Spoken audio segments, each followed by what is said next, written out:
Did you ever want to make a bargain with a Fey being? No? But after this video, this may change, as I introduce you to 3 possible Archfey Patrons, from good to evil, and with a little twist. Hi, I'm Mina. I am not only a dungeon master, I am also a writer. So that means I try to find a good narrative.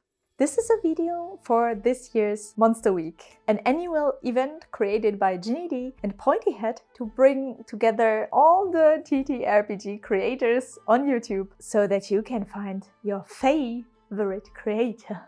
Everyone can participate around a shared theme, and this year's theme is, maybe you have figured this out by now, Fey. A lot of creators will be posting about Fey all the week long. Their videos are on a shared playlist, which I'll link down below in the description box. In case you don't know what a patron is, I am an adventurer and I will get into a lot of trouble. To get out of this trouble, because I'm very weak and cannot do it myself, I must seek the help of a mighty entity. So that is a patron, and I will become their warlock, or maybe even just a poor person that makes a bargain with a fairy, which is bad enough. This said, I do not only love Fey. My whole homebrewed D&D campaign is around the theme of Feys and an old sunken Fey kingdom. I built the whole campaign around my players, actually, and one of them is a warlock and asked me explicitly for an Archfey Patron. So I gave him one, and let's begin with this one. The Cursed Princess, Lien.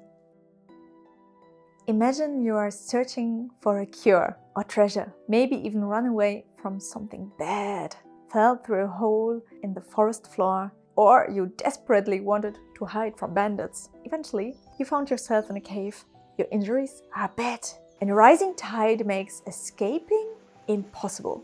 Waiting for your end, your eyes are searching the cave for an escape.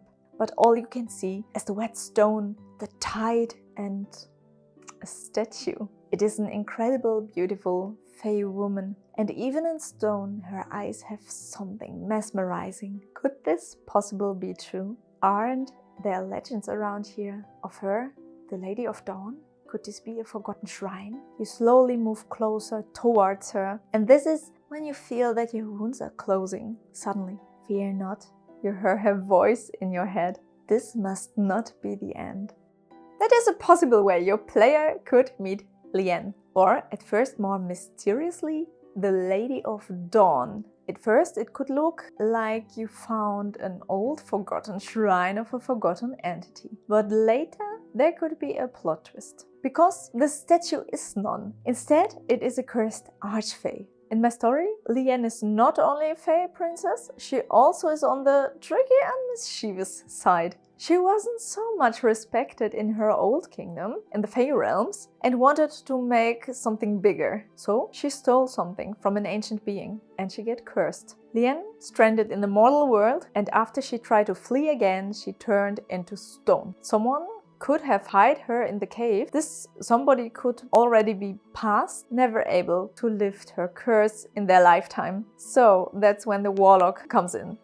Lien helps her protege to escape from the cave and grants them great powers. In return, you may think she would ask for lifting a curse, but let's make her more mysterious. She could ask the player to go to a certain place. When the player is there, she could ask for something more specific. Maybe the thing she once stole got lost and is a piece of the puzzle for lifting her curse. But that only she knows and not the player, not yet. I mean, how could she possibly trust a stranger that she recently met to lift such a heavy curse and don't betray her, while so many before them failed? She would test the warlock before telling them everything. You could start very vague and mysterious with Lien, and then unravel her secrets time after time when the story progresses. Sometimes she could appear in the player's dream. This could be for giving them another task or advice, maybe some clues, testing them.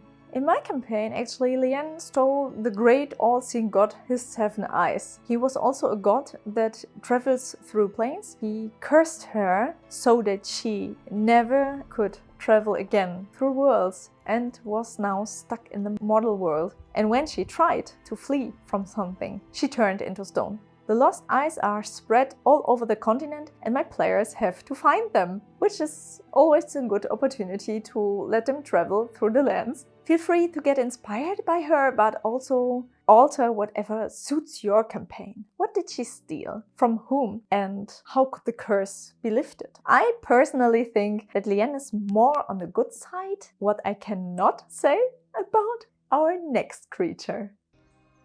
Alive for alive. Lily. The swamp is everywhere and you try to not follow the lights. You try to stay on the small wooden path and not fall into this thick and sticky death trap. There is a nearby pond where the water seems a bit clearer and you look and you see the glittering surface and the beautiful water lilies watching you with great curiosity. You stumble. One foot is already caught in the swamp. The more you try to get free, the worse it gets. Slowly, you sink in. As the water lilies lift and you can see that that was just the headpiece of a creature. Hello, she speaks with a mouthful of tiny sharp teeth. And this is Lily, the swamp hag. Hags are often in the appearance of an elderly woman, but it could also be a young hag. Maybe more mischievous, playful, which doesn't mean that her powers aren't that great. I think she has a lot of them, and they are terrifying. One of my players once encountered her as she was followed by a guard. Lily asked her kindly to offer her the guard. My player agrees naively to the deal, but the guard came free, unfortunately, for my player, not for the guard, and now she owes Lily life. She is no warlock, but Lily could also perfectly work as a patron for a warlock. She's a mischievous creature on the chaotic side, as many Fey are, and she likes to play riddles. And with riddles, she could be tricked. In your campaign, she could save the player from something, maybe the deadly swamp even, or whatever you want, and then she demands a life for a life. When the player ignores her, as my player did, she could send little reminders, as I did. This could be a slippery, marshy surface in mid-battle where you really don't need this, or muddy steps behind the player in midst the night. Her demand could not only be solved by handing out a real living person or creature though. You can be really creative here. What is alive? How much is it worth? Could your player solve this actually by handing out someone? And when yes, does every creature count? Is every life of the same value? You could even make this a tiny bit meaner when your player hands out a living being without their consent, as my player did eventually. She thought she solved the riddle, but instead, this life was never hers to trade. And Lily knows that. On her side of the swamp, she could make a deal with this offered person. Now your player has an arch enemy too. How exciting! If you ask me, Lily is neither good nor evil. She simply works different. Maybe she's even a tiny bit lonely and wished for a friend, just that she has a strange way to show it, or she wants to teach the player something meaningful about the value of a life. And my next creature is more on the evil side. Mavash, the bloodthirsty redcap. We now come to the third patron. There is a fight. A fight you cannot win. You are outnumbered badly, and this is the end. You know this. You feel this in your bones. Despite it, you bravely rise, your sword facing your last combat. The smell of iron in the air makes you almost dizzy. And there he appears. A tall, handsome man with the strength and determination of a dozen. He fights a bloody battle at your side, impressed that you didn't give up. When the last enemy is struck down, he takes off his cap and soaks it in the blood of his slain enemies. The bargain is to regularly slay more enemies. For the cap, you know, it has to be fresh. You know red caps, right? Perhaps you think of these tiny little gentlemen, but no, let's make them cooler and hotter at the same time and more dangerous. I imagine like, you know, Labyrinth's Goblin King,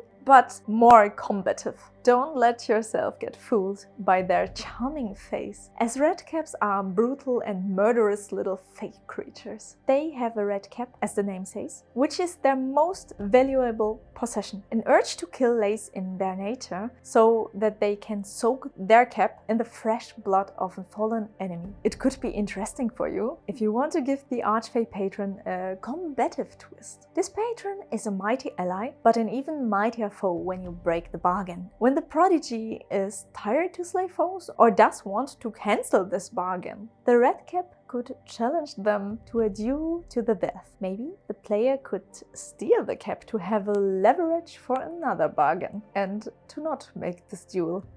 There are ways, you see. Mavash is more on the evil side. It is not a good thing to go around and kill innocent people, I guess. But he also is not so chaotic as the two others because he has his own laws. And I think he really works fine with things like battle, honor, these things. Okay. I really hope you liked this video and it gave you a bunch of fresh inspiration for your own campaign. When you are interested in stat blocks, let me know in the comments and I will make you some and link them down in the description box, as well as the playlist of this Feyweek's day. Check that out, as there are so many cool videos there. And this said, I hope we see in the next video. Bye! Please like and subscribe, because I have brutally murdered my monster for this. At this point, I want to thank my lovely player Tim the Starfarer. I will link him down below. He was the adorable redcap and the prodigy of Lien. Oh, I have so bad migraine today. Must be the face. But when you see this, it means I did it in the time.